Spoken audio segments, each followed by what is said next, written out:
Shalom, selamat malam para pejuang pendidikan Kristen di Indonesia. Senang sekali saya Cecilia dapat kembali hadir untuk menyapa Bapak dan Ibu sekalian dalam acara webinar live streaming Majelis Pendidikan Kristen di Indonesia yang berkolaborasi dengan Bara Digital Ministry. Selama 30 menit ke depan, kita akan belajar dengan pakar pendidikan di Indonesia yang memiliki kredibilitas di bidangnya. Topik yang akan kita bahas pada malam hari ini adalah bonus demografi akan menjadi bonus pendidikan atau beban negara. Siapakah narasumber kita pada hari ini? Izinkan saya memperkenalkan, beliau adalah Bapak Denny Widya, CBC, selaku pengurus harian bidang 4 Kemitraan MPK Indonesia. Bagi Bapak Ibu atau teman-teman yang mengalami tantangan tentang demografi dalam dunia pendidikan, boleh membagikan link ini ke teman-teman atau rekan-rekan pendidik yang lain supaya bisa menolong dan memberkati rekan-rekan yang membutuhkan. Sebelum saya serahkan kepada Pak Denny, mari kita bersatu di dalam doa. Bapa, di dalam nama Tuhan Yesus Kristus, kami mengucap syukur ya Bapa untuk malam hari ini. Bersyukur untuk kebaikan-Mu ya Tuhan, kalau kami boleh hadir, kami boleh belajar Tuhan. Sekali lagi ya Bapa tentang hal-hal dalam dunia pendidikan, biar Allah yang bicara, ajari setiap kami Tuhan, biar sungguh-sungguh kami boleh belajar lebih lagi untuk melayani Engkau di dunia pendidikan dengan lebih baik lagi dan lebih efektif lagi ya Tuhan, dan biar apapun materi yang Dia sampaikan boleh dimengerti oleh setiap kami ya Tuhan, setiap yang mendengar, sehingga sungguh-sungguh boleh menjadi berkat ya Tuhan, sehingga nama Tuhan semakin dipermuliakan. Terima kasih Bapa untuk malam hari ini. Kami berdoa dan mengucap syukur di dalam nama Tuhan Yesus Kristus. Haleluya. Amin.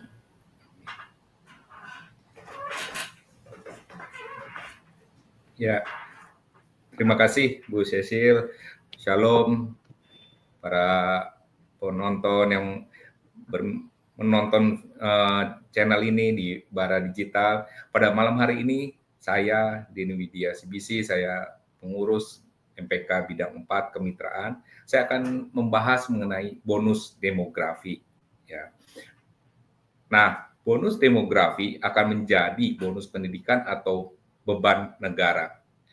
Mungkin sebagian dari kita ini banyak yang belum mengerti atau belum paham atau belum tahu apa sih bonus demografi.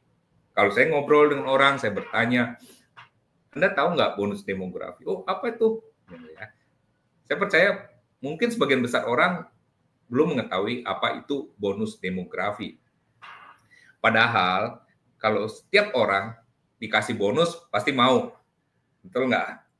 Ya, semua orang pasti mau dapat bonus. Kalau kita bekerja mau dapat bonus juga, kita belanja kadang-kadang kita mau dapat bonusnya juga. Setiap orang pasti mau mendapatkan bonus. Nah, negara kita pada tahun 2030 nanti akan mengalami bonus demografi. Apa itu bonus demografi? Bonus demografi definisinya adalah periode di mana usia produktif itu antara 15 tahun sampai 64 tahun lebih banyak dibandingkan usia non-produktif. Usia non-produktif itu di bawah 15 tahun dan di atas 64 tahun. Jadi nanti, sekarang kita sedang menuju ke sana. Tahun 2030 ke atas, orang penduduk Indonesia itu akan banyak berusia 15 sampai 64 tahun. Itu sudah diadakan riset, itu sekitar 70 sampai 72% penduduk Indonesia berada di masa usia produktif, 15 sampai 64 tahun. Nah, usia produktif, karena banyaknya penduduk Indonesia berusia produktif, maka ini menciptakan sebuah peluang. Apa peluang itu? Peluang itu, kalau kita dapat manfaatkan dengan baik, akan menciptakan pertumbuhan ekonomi, produktivitas, dan kesejahteraan masyarakat. Jadi kalau kita bisa memanfaatkan dari bonus demografi, di mana banyak penduduk usia produktif ini, maka negara kita akan beralih dari negara berkembang ke negara maju. Ini peluang. Ya.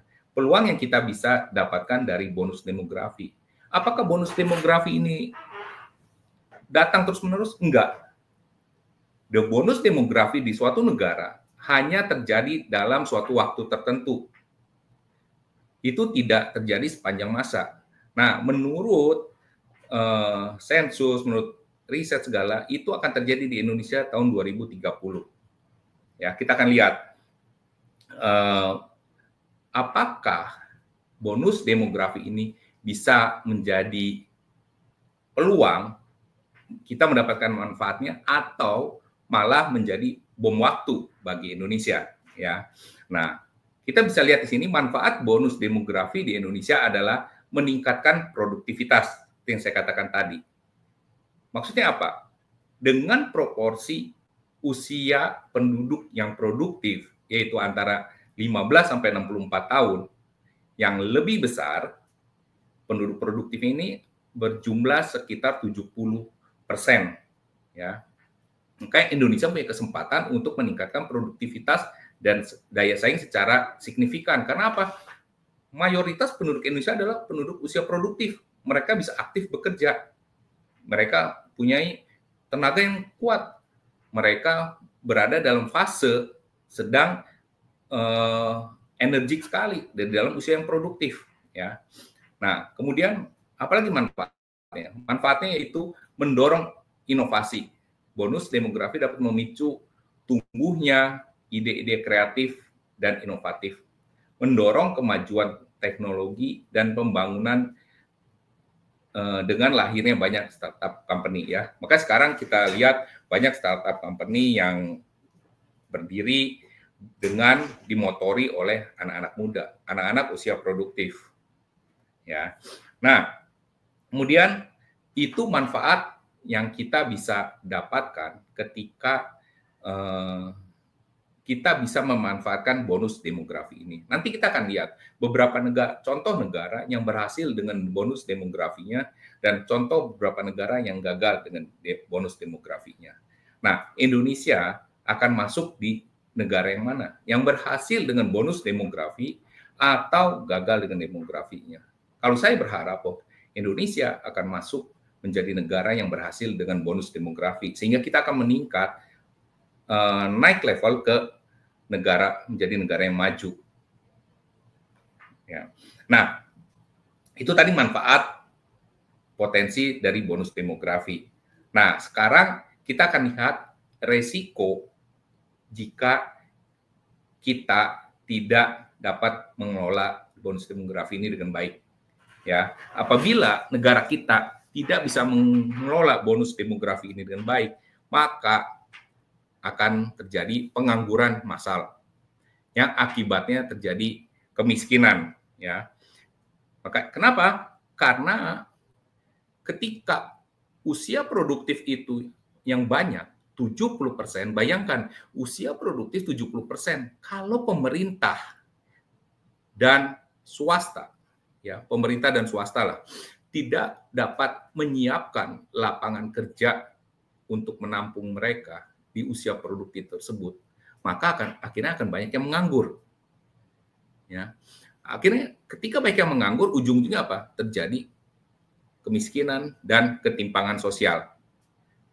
Nah, makanya salah satu resiko dari bonus demografi adalah bagaimana apabila tidak dikelola dengan baik, ya, akan terjadi pengangguran massal dan kemiskinan. Ya. Maka kita harus mulai aware, kita harus mulai peduli dengan bonus demografi ini. Nah, kemudian yang kedua juga akan terjadi beban sosial. Karena terjadi pengangguran dan kemiskinan, maka akan meningkatkan beban sosial dan keamanan bagi negara. Kita bisa bayangkan, ketika banyak pengangguran, makin banyak orang tidak dapat uang, tidak dapat bekerja, tidak punya penghasilan, akan terjadi ketimpangan sosial. Mereka justru akan nanti akan menjadi beban negara, beban sosial, ya, mengganggu juga keamanan. Pasti kriminalitas akan tinggi, gitu. Ketika banyak orang tidak bisa bekerja, tidak punya penghasilan. Nah, ujung-ujungnya negara akan mengeluarkan lebih banyak bantuan buat rakyatnya. Sekarang kita lihat aja banyak bantuan BLT, langsung tunai, bantuan sosial segala pada rakyat-rakyat yang di bawah. Nah, kita bisa membayangkan apabila nanti yang 70% ini, sekitar 70% usia produktif, kemudian mereka tidak bisa mempunyai penghasilan, mereka tidak punya lapangan kerja, itu akan menjadi beban negara yang luar biasa itu. Kalau penduduk Indonesia, anggaplah di tahun 2030 nanti sekitar 300 juta, 72%-nya, 70%-nya sekitar 200 juta, 210 juta merupakan usia produktif. Mereka yang butuh lapangan kerja, mereka butuh untuk mendapatkan penghasilan, bekerja. Nah, kalau lapangan kerja nggak tercipta untuk 210 juta ini, apa yang akan terjadi? Ya, kita bisa bayangkan itu. Nah, akhirnya akan menurunkan produktivitas. Kegagalan memanfaatkan bonus demografi ini menyebabkan penurunan produktivitas nasional. Ya, pasti ketika lapangan kerja kurang, ketika lapangan kerja tidak tersedia untuk menampung sekitar 210 juta rakyat Indonesia, penduduk Indonesia usia produktif, pasti akan terjadi penurunan produktivitas nasional. Nah, kemudian apa peran pendidikan untuk membantu dalam hal bonus demografi ini? Ya, pendidikan itu punya peran di dalam membantu bonus demografi ini. Pertama adalah bahwa peran pendidikan adalah menyediakan keterampilan relevan. Sistem pendidikan harus menyesuaikan kurikulum dengan kebutuhan pasar kerja saat ini dan masa depan. Ya. Nah, jangan sampai nanti usia produktif ini, anak-anak usia produktif atau penduduk usia produktif, mereka tidak punya keterampilan bekerja. Mereka tidak punya skill dalam dunia kerja. Nah, makanya peran pendidikan, peran sekolah adalah bagaimana menyiapkan anak-anak usia produktif ini untuk mereka terjun di dunia kerja, ya, dengan kebutuhan masa kini dan masa depan. Pasar kerjanya udah berbeda. Kita udah lihat sekarang, mulai beralih, banyak pekerjaan yang sudah beralih dan malah banyak pekerjaan yang sudah tidak ada saat ini, mulai beralih ke pekerjaan yang lain. Nah, kalau sekolah masih mengandalkan jurusan atau mengandalkan kurikulum, mengandalkan keilmuan dari masa-masa lalu, pasti akan ketinggalan. Dan mungkin nanti ilmunya nggak akan terpakai di masa depan. Nah, jadi pendidikan, sekolah harus menyiapkan keterampilan yang relevan untuk masa depan.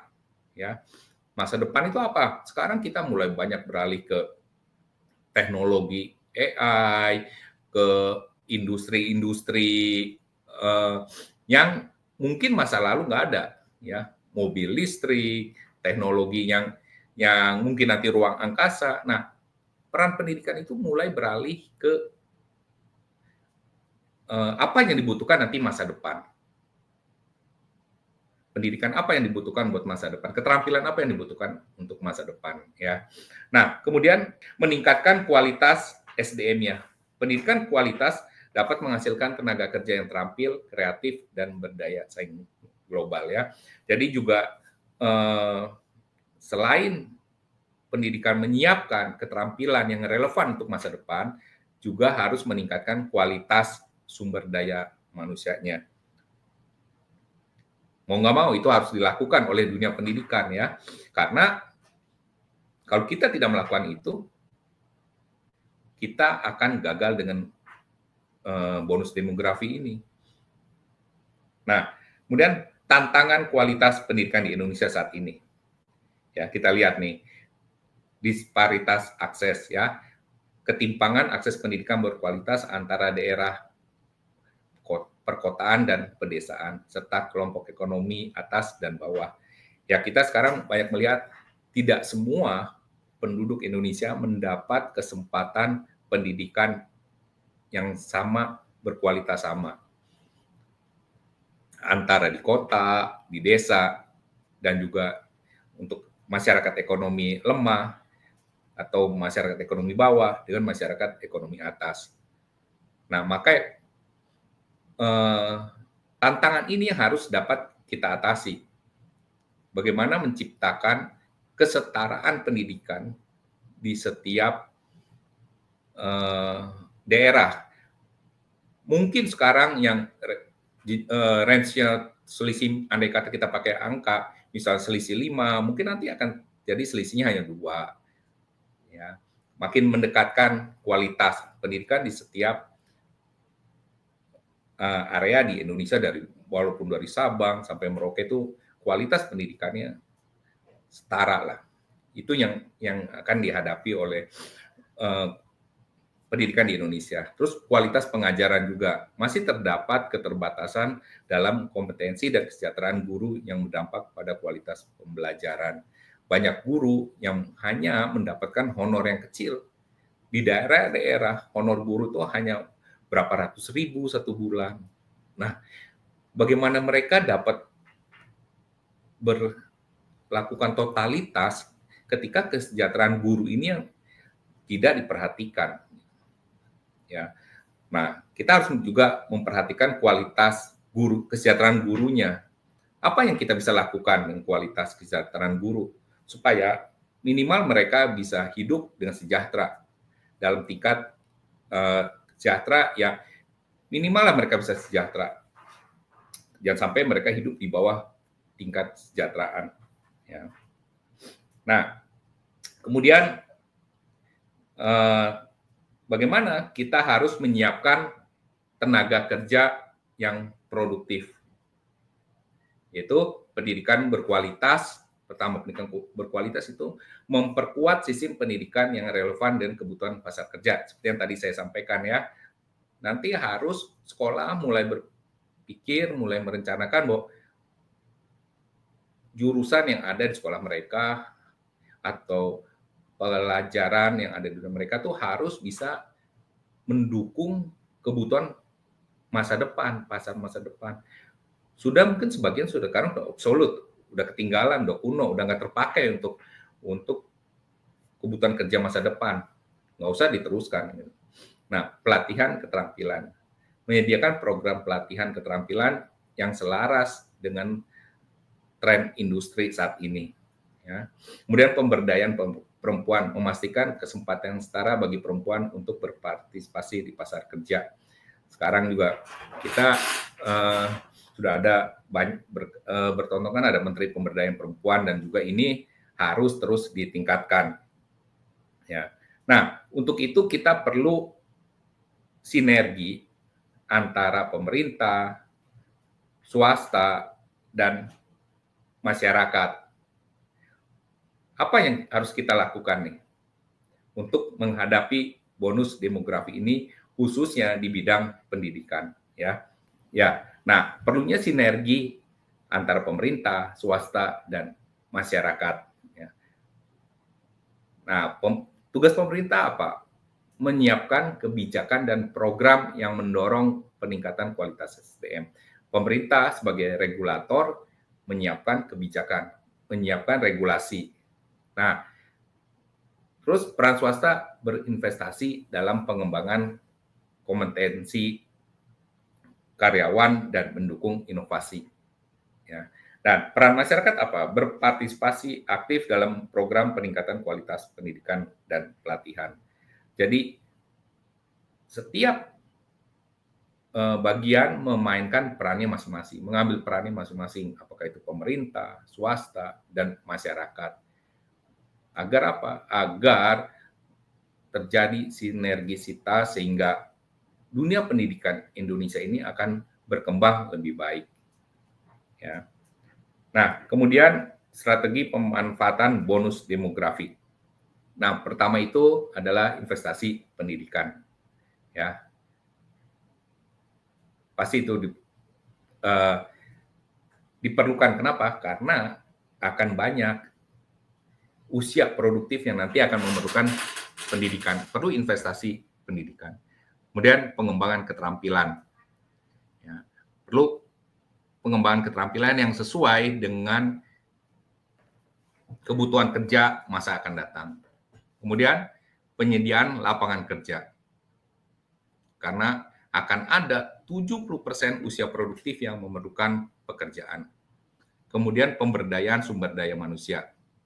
Dan yang terakhir itu pemerataan pembangunan. Jadi nanti dari wilayah Indonesia bagian barat, tengah, dan timur akan lebih merata pembangunannya. Tidak hanya terpusat seperti sekarang saat ini di barat, tapi kita udah melihat Indonesia tengah dan timur juga mulai terjadi pembangunan. Ya. Dengan strategi yang komprehensif ini, maka diharapkan bahwa bonus demografi yang kita alami akan mencapai kemakmuran dan kesejahteraan bagi seluruh rakyat. Ya. Jadi bonus demografi ini benar-benar menjadi sebuah bonus, bukannya jadi bom waktu bagi kita. Ya. Nah, kita akan lihat ini selanjutnya next. Nah, bagaimana menjaga bonus demografi ini menjamin masa depan?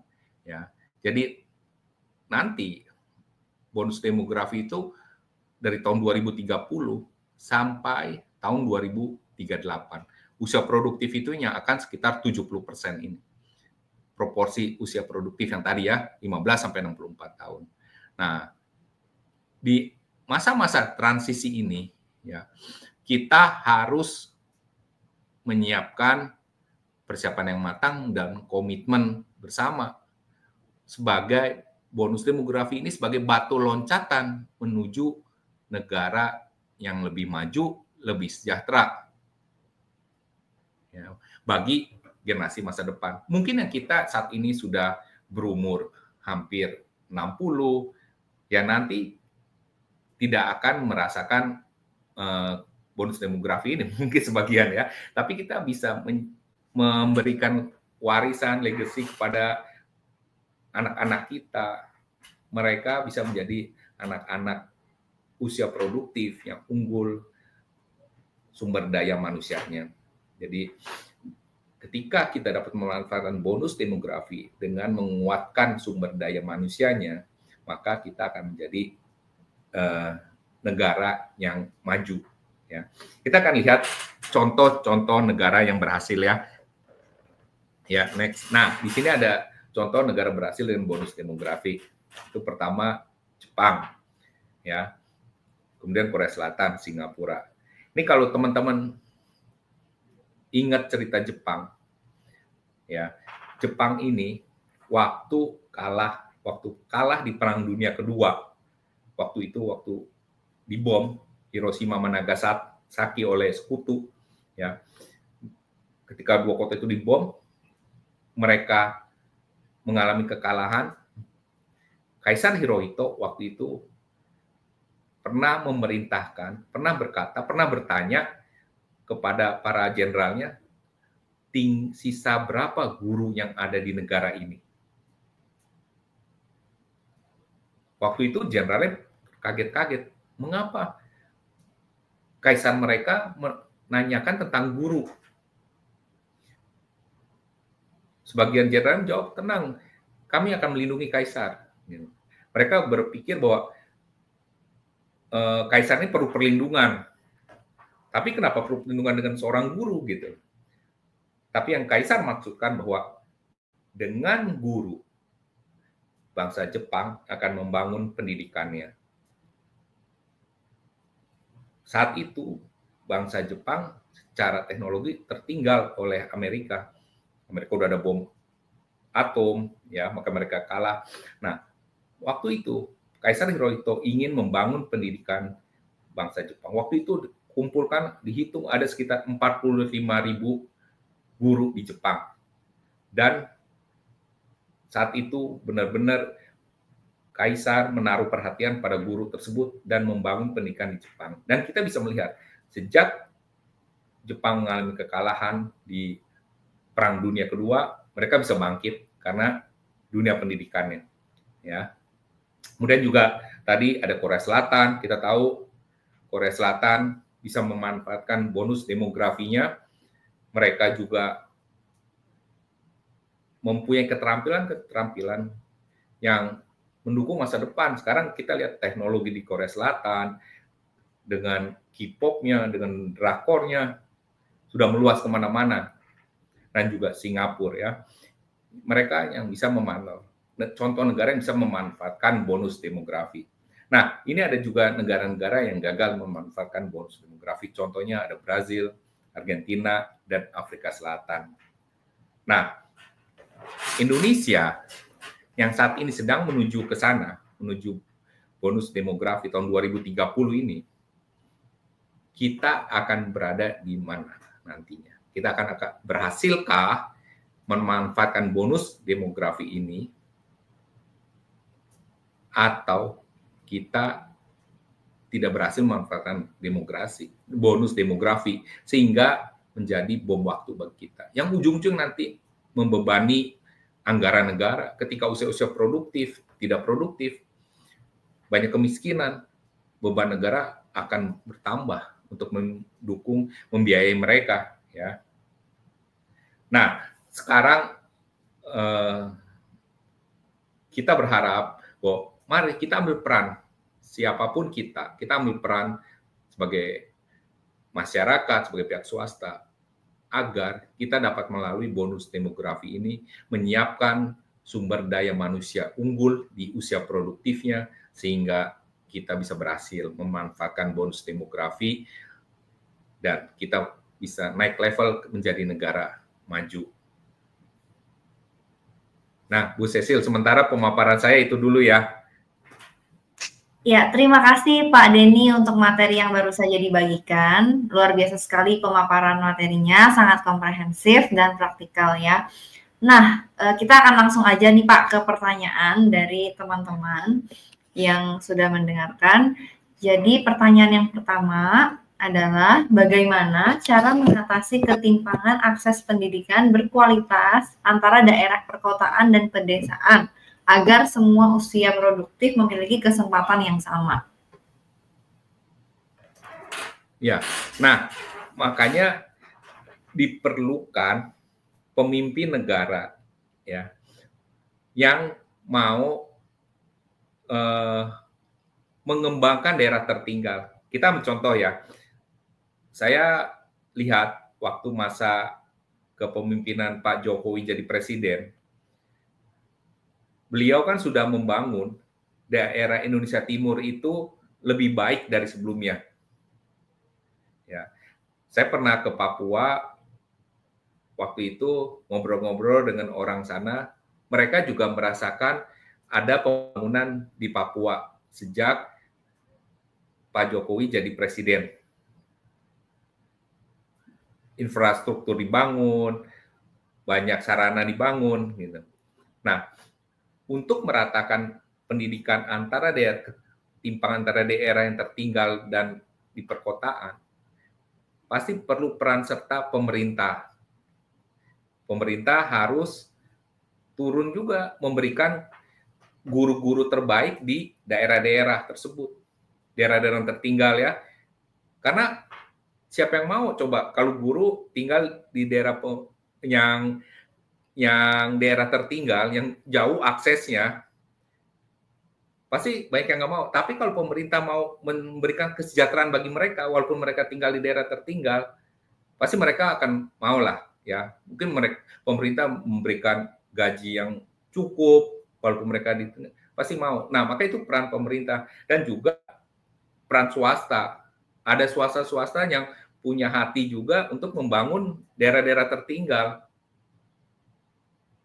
Agar apa? Agar tingkat pendidikan daerah tertinggal ini minimal bisa mendekati daerah yang lebih maju ya, daerah perkotaan. Nah, itu sih Cecil, pertama peran pemerintah udah pasti itu harus ya sebagai regulatornya. Kemudian peran swasta juga harus terlibat juga. Memang nggak mudah, karena apa? Daerah tertinggal ini juga kan infrastrukturnya juga terkendala ya. Saya juga kadang-kadang kan suka Zoom dengan daerah-daerah yang jauh, kualitas internetnya juga kan terkendala gitu. Nah, peran pemerintah. Sekarang saya lihat mereka sudah mulai membangun banyak jaringan internet di Indonesia Timur, terus di pulau-pulau 3T yang terluar. Semua infrastruktur dibangun. Itu salah satu menurut saya nanti akan menunjang kan ketika informasi bisa diperoleh di daerah-daerah tertinggal. Makanya mereka juga bisa dapat informasi dari kota-kota juga gitu. Baik Pak, luar biasa sekali jawabannya.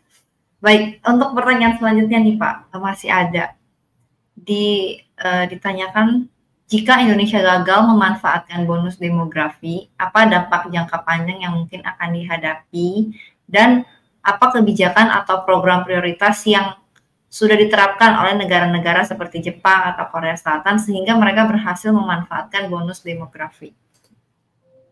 Ya, kalau kita gagal dan bonus demografi, ujungnya kita nggak akan bisa berkembang, maju, naik level ke menjadi negara maju. Kita akan terperangkap seperti saat ini. Gitu loh. Mungkin bisa lebih ini lagi, turun lagi. Kenapa? Karena usia produktif akan sangat banyak ini. Nanti itu 70% penduduk Indonesia itu usia produktif. Nah, kalau mereka di usia produktif tetapi tidak produktif, itu yang akan membebani negara ujung-ujungnya, ya kan? BLT itu akan banyak keluar nanti di sana. Coba bayangkan usia produktif yang harusnya bisa kerja, bisa dapat penghasilan, tapi mereka menganggur karena pemerintah tidak cukup membuka lapangan kerja, atau mereka tidak punya keterampilan untuk bekerja. Nah, bisa dibayangkan beban negara itu akan luar biasa ketika usia produktif tapi tidak berproduktif. Usia produktif tidak produktif. Beban negara itu pasti akan banyak di situ nanti. Ya kan? Membantu mereka gitu. Nah, dari contoh yang negara Jepang ya bisa berhasil. Kenapa? Mereka utamakan pendidikan.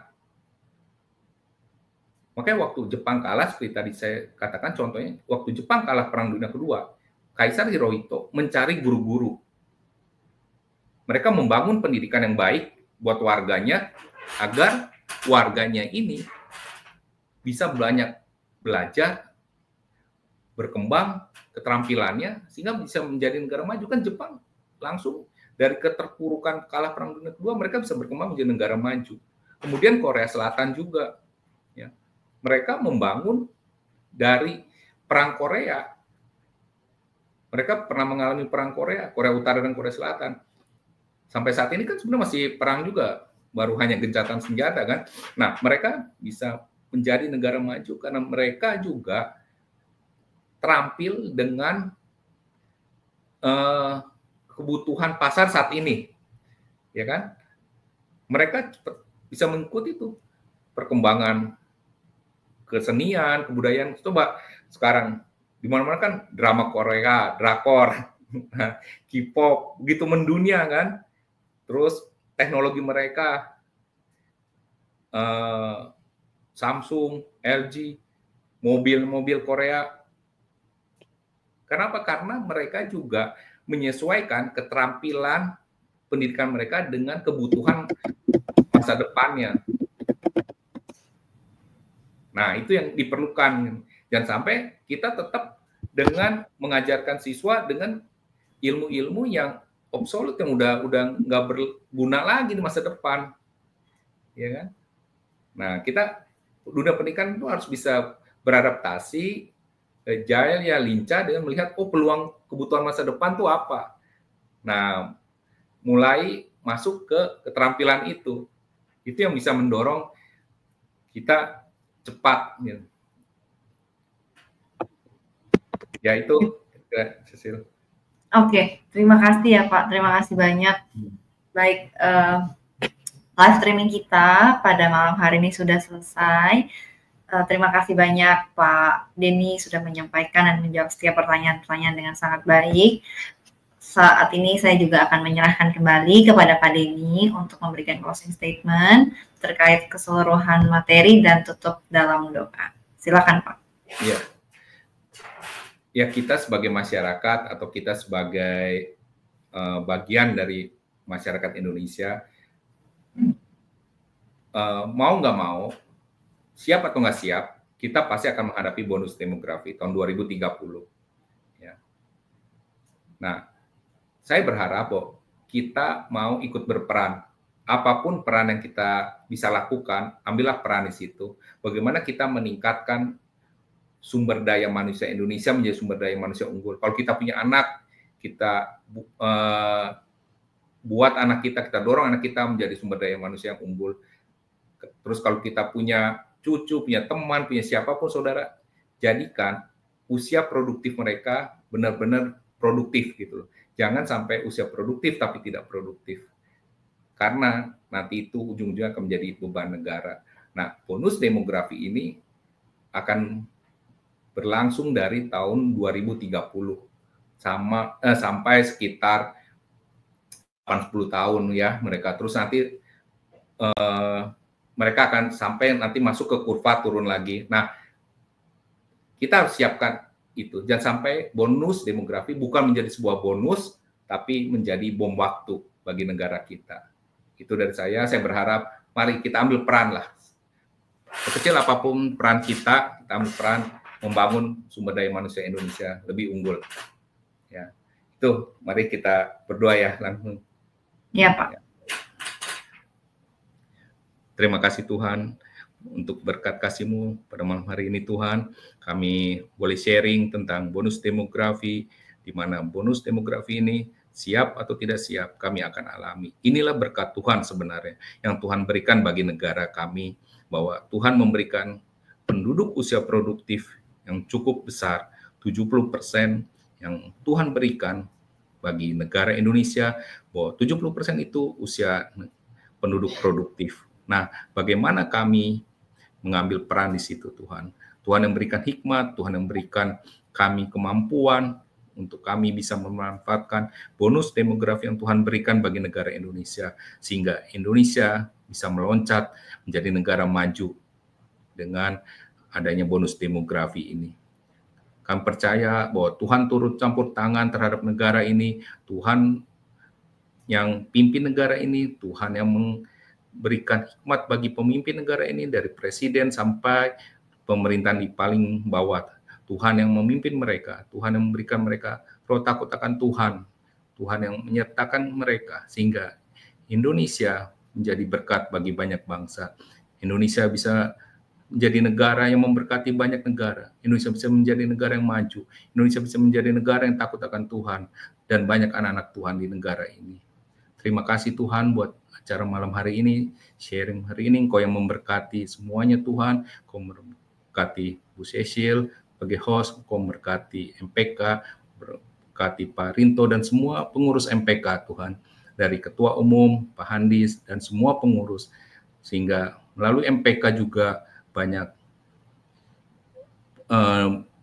membangun pendidikan di Indonesia, memajukan pendidikan Indonesia. Melalui MPK, pendidikan Indonesia dapat lebih maju, berkembang lagi Tuhan. Terima kasih semuanya. Dalam nama Tuhan Yesus kami berdoa.